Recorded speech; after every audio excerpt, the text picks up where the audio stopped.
আলাইকুম, চলে আসলাম আমার ফ্রাইড রাইস রান্না নিয়ে। তো দেখতেই পাচ্ছেন কি সুন্দর করে ডেকোরেশন করে যাচ্ছে আম্মু। তো চলুন ভিডিওটি শুরু করা যাক, স্কিপ করবেন না, দেখে অনেক কিছু শিখতে পারবেন, জানতেও পারবেন। তো এখানে পাতিলে তেল দিয়ে দেওয়া হলো, তেলটা গরম হয়ে যাওয়ার পর মশলাগুলো সব দিয়ে দেওয়া হয়েছে, লং, এলাচ, দারচিনি, তেজপাতা, আর এখানে পেঁয়াজ বেরেস্তা দিয়ে দেওয়া হলো, একটু পানি দিয়ে দেওয়া হলো যাতে না পড়ে যায়। তো এখন তারপর বাকি মশলাগুলো অ্যাড করে দিবে। এখন দিয়ে দিচ্ছে আদা রসুনের পেস্ট, ভালো করে নাড়াচাড়া করে তারপর দিয়ে দিবে হচ্ছে আপনার টক দই।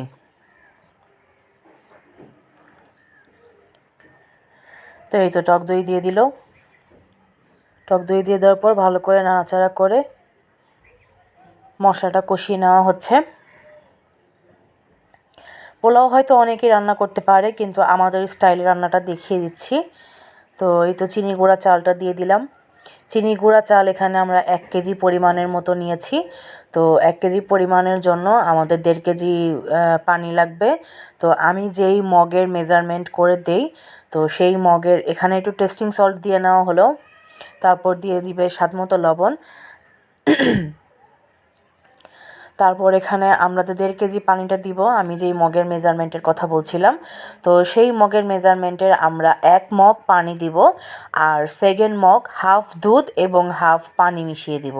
এখানে ফুটন্ত গরম পানি দিয়ে দেওয়া হলো, ভালো করে নেড়ে চেড়ে নিয়ে তারপরে আমরা হাফ দুধ এবং হাফ পানি মিশিয়ে বাকি পানিটুকু দিয়ে দিব। এই যে বাকি পানিটুকু দিয়ে দিলাম দুধ আর পানি মিশিয়ে। তো এরপরে একটু নেড়ে চেড়ে ঢাকা দিয়ে দমে দিয়ে রান্না করে নেব পোলাওটা। ওই যে পোলাও রান্না হয়ে গিয়েছে, এখন আমরা এই সবজিগুলো যে রান্না করেছিলাম সেই সবজিগুলো মিক্স করে দিয়ে দেওয়া হচ্ছে।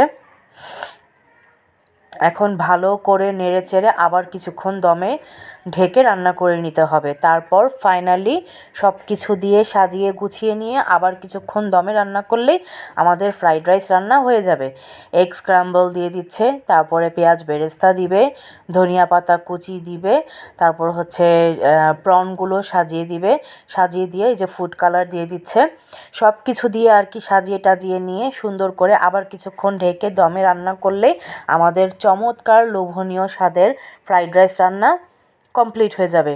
তো কেমন লাগলো আমার ফ্রাইড রাইস রান্না জানাবেন। আশা করি সবার কাছে ভালো লাগবে। এরকম কালারফুল ফ্রাইড রাইস দেখতে এবং খেতে কার না ভালো লাগবে, লোভ লাগবে, তাই না? তো লোভ লাগার জন্যই দেখানো হচ্ছে, শেখার জন্যও দেখানো হচ্ছে। রান্না করে খেয়েও নেবেন, তাতেও আপনাদের ভালো লাগবে। তো অনেকের কাছ থেকে আমাদের অনেক কিছু শেখার আছে, ছোট বড় বলে কোনো কিছু কথা নাই, সবার কাছ থেকেই কিছু না কিছু শেখার আছে। তো এই তো কেওড়া জল দিয়ে এটি এখন সুন্দর করে ঢেকে ঢুকে রান্না করে নিলে আমাদের সুন্দর মতো ফ্রাইড রাইস রান্না হয়ে যাবে।